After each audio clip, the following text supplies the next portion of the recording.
Hello and welcome. Today we will be taking a journey through the history of structural and ornamental elements that define the architecture and interiors of ancient China and Japan. As we know, the architectural and decorative arts of these two countries share many similarities due to their close geographic relation. But in this video, we will be able to explore not only how they compare, but also contrast with each other. Traditional East Asian design is all about understated beauty. Silhouettes are simple, structured, and refined. Lines are clean, and specific meanings are assigned to certain colors, shapes, and arrangements. One of the most recognizable distinctions between the architectural structures of China and Japan is that the Chinese prefer symmetricality, while the Japanese err more on the side of controlled irregularity. In both countries, rooms are commonly of modular construction, meaning they are based upon a repeated pattern of identical components. These elements are inspired by ancient religions and philosophies such as Confucianism, Buddhism, and Shintoism, which remain common in East Asian culture even today.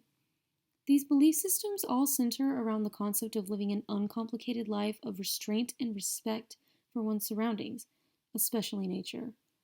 Because of these principles, adornments in East Asian homes and temples are subtle, and natural materials such as stone, wood, and greenery are incorporated into the construction and ornamental surroundings. Now that we have an overview of the general design aesthetic that we'll be looking at today, we can dive more into the details of each country's design. Let's take a look at the specific details that characterize Chinese architecture. If we were to use one word to describe the design aesthetic, it would be conventional. The ancient Chinese believed that following formalized systems of arrangement was much more admirable than relying on showmanship or unconventionality. Floor plans were often axial, with an odd number of rooms arranged about a central bay, which was sometimes larger than the others. Exposed wooden beams appeared all about the interior of the building and were supported by horizontal crossbeams. In compounds of multiple buildings, the most important was raised on a dirt platform and placed northward in accordance with the principle of feng shui, which is an ancient practice of placing certain items and colors in specific areas in order to promote a harmonious flow of energy. A distinctive feature of Chinese architecture was the roof, which curved upward and extended far beyond the corners of the building. Roofs were originally constructed of thatch until ceramic tiles became popular, which were glazed for shine and strength and came in all kinds of colors. However, yellow tiles were reserved for the house of the emperor. Temples often featured multiple tiered roofs stacked upon a single-story worship space. In order to support the roof's extension past the building's walls, the dugong, or decorative corner bracket, was invented. You probably recognize these as they are extremely common on Chinese pagodas and temples. They are typically carved into complex designs that are almost skeletal in appearance. In residential dwellings, it was extremely common for multiple generations to be living together within the same home or compound of homes. Therefore, it was customary that they be situated around one or more courtyards. These courtyards were paved with stone and minimally decorated with statues of dragons and bodhisattva. These are commonly mistaken as depictions of Buddha, but they actually represent meditative humans who are close to enlightenment. Natural elements such as trees, bushes, and meditation shrines also were included in courtyard pavilions. Windows were plentiful on houses and filled with rice paper rather than glass, and sometimes intricate geometric latticework of wood veneer was overlaid for decoration. Now let's take a look at Japanese architectural styles. Much like in China, wood was the preferred building material for Japanese dwellings. Roofs were extended and curved, but less dramatically so than in China. Building walls were constructed of a pattern of rectangular wooden structures filled with removable panels of thin, subtly decorated paper or plasterwork. Rooms were separated by fusuma, which are paneled interior walls that include tracks for sliding back and forth. This mechanism made it possible for homes to be closed off into units or completely opened up, which aided not only in socialization, but also the circulation of hot air in the summer months. Floors were traditionally covered with tatami mats, which are made by binding rectangular units of rice straw with thread and finishing the edges with black tape. These rectangular units were most typically arranged in a bordered rectangle pattern. However, For the mats that were used in shrines and royal quarters, the units were actually arranged symmetrically. Although constructive integrity was placed far above decorative aspects in the minds of Japanese architects, a unique detail that was built into the border walls of a residential space was the tokonoma, a slightly elevated, recessed alcove made for the modest display of scrolls, flowers, and photos. This feature allowed families to display their prized items and customize their living space, despite the uniform nature of their build. A very important component of Japanese culture and architectural trend was the tea house, and they can still be found in use today. Traditionally, the chashitsu was a small space commonly built in a garden setting where people could gather and escape from daily life. The consumption of tea was an ordinary and casual activity, but formal tea ceremonies were performed to inspire personal reflection. Participants would sit on the floor due to the deliberate lack of furniture within the space. The doorway to a tea house was typically low enough that people would have to bend down to enter, and this was a symbol of the honor and reverence required to participate in the ceremonial activities that occurred there. Now that we have looked at the architectural components of Chinese and Japanese design, let's look at the furniture, motifs, and decorative arts. Now, throughout the majority of ancient East Asia, people most often sat on the floor as they went about their home lives, but the Chinese are credited for being the first to popularize sitting in chairs. Their furniture pieces were fewer and of a smaller scale than we are used to seeing today, but the quality of construction was exceptional. The backs of common chairs were carved to reveal a splat, or an open vertical piece, and they were very simple in form. On the other hand, emperors and their associates sat in much lower seats that were elaborately carved and covered in a layer of lacquer, which is a surface treatment that provides color and shine. One of the most easily recognizable Chinese furniture pieces was the Kong, a flat, four-legged platform that looked similar to a table but was used for sleeping. This was typically placed against a wall so it didn't take up too much space and could glean heat from the walls during the cold winter months. Because Chinese homes did not have built-in closets, storage pieces were extremely important in furniture. They were designed to be easily picked up and moved around and had artistic drawer pulls that were made of wood or porcelain. A case good that nearly every family owned was the wedding box, which was made of wood and topped with painted leather. These boxes were ceremonially gifted to young newlywed couples and subsequently used for the storage of clothing and textiles. The artisans of early China were well versed in the decorative arts of various kinds, but they were world renowned for their works in porcelain. Countries such as England, Germany, and Holland famously struggled for generations to imitate Chinese porcelain, but the original formula could never truly be replicated.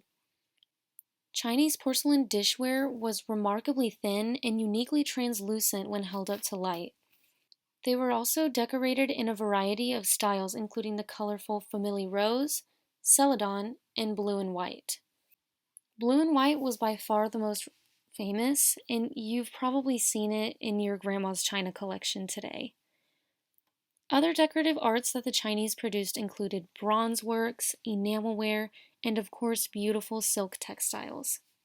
Classical motifs that were included in the arts were landscapes, houses, geometric shapes, scrolls, birds, and dragons. Some dragons had 3 toes, which were the most common, and then the 5-toed dragon was actually a symbol for the emperor. Traditional Japanese furniture was focused on minimalism and flexibility. People would usually sit on circular or rectangular floor cushions rather than in chairs, and these cushions were sometimes decorated with geometric stitching. Low tables, trays, and reading desks were most appropriate for use while seated on the floor. The futon that you know and love today originated in Japan and was used for sleeping. When it wasn't in use, it was rolled up and stowed away so that it didn't take up any space. For storage, the tansu, a wooden box ornamented with elaborate carvings and applied metalwork, was the most common. Dansu came in varying designs from cubes to tall staircase shapes, which could actually support weight for the purpose of climbing. Foldable screen dividers were created in order to break up the space of large rooms, and they were adorned with intricate paintings.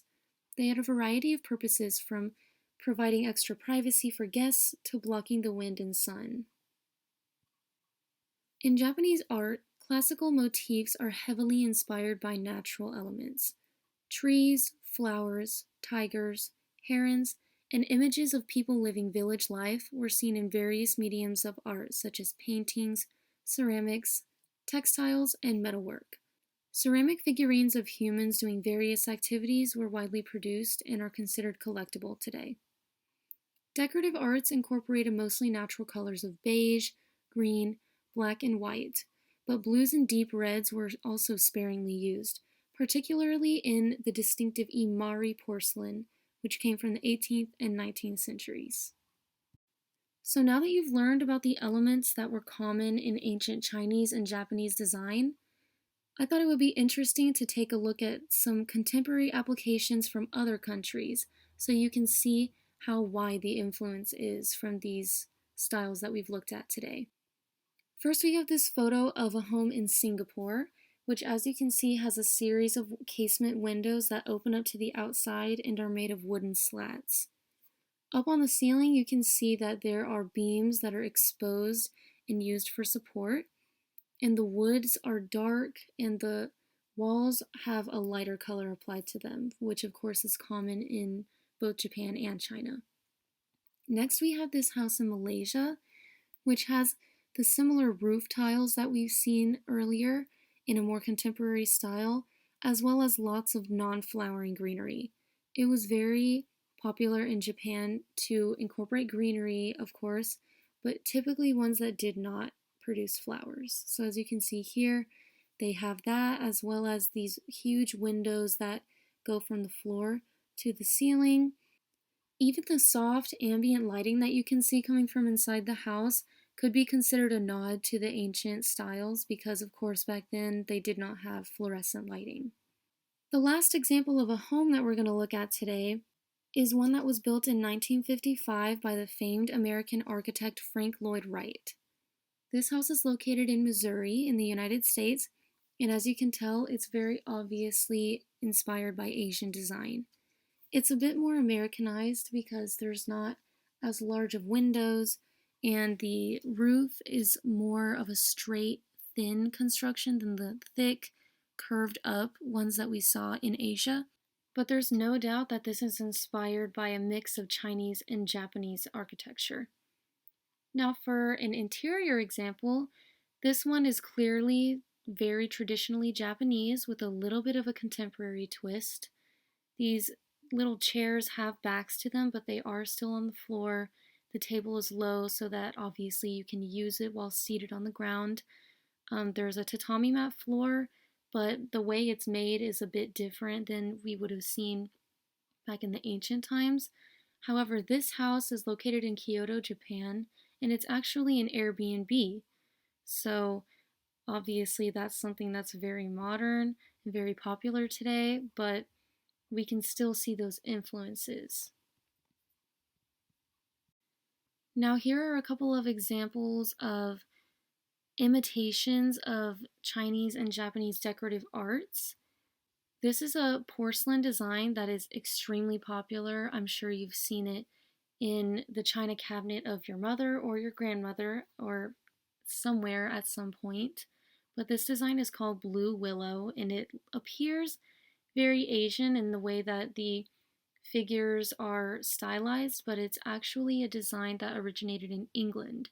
As I mentioned before, in England and very much around Europe, they tried really hard to imitate the classical porcelain that was created and originated in China, but they changed it a little bit. They put their own spin on it, and obviously, as you can tell, it's something that ended up becoming very culturally significant.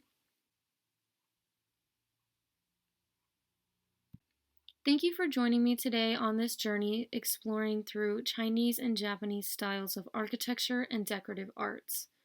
I hope that as you go through your everyday life, you'll now be able to pick out examples of items that are inspired by the motifs and designs that we came across today. Because even though they appeared so many years ago, They still are extremely culturally significant, and you might be able to find them in places that you wouldn't have expected before. Thank you so much!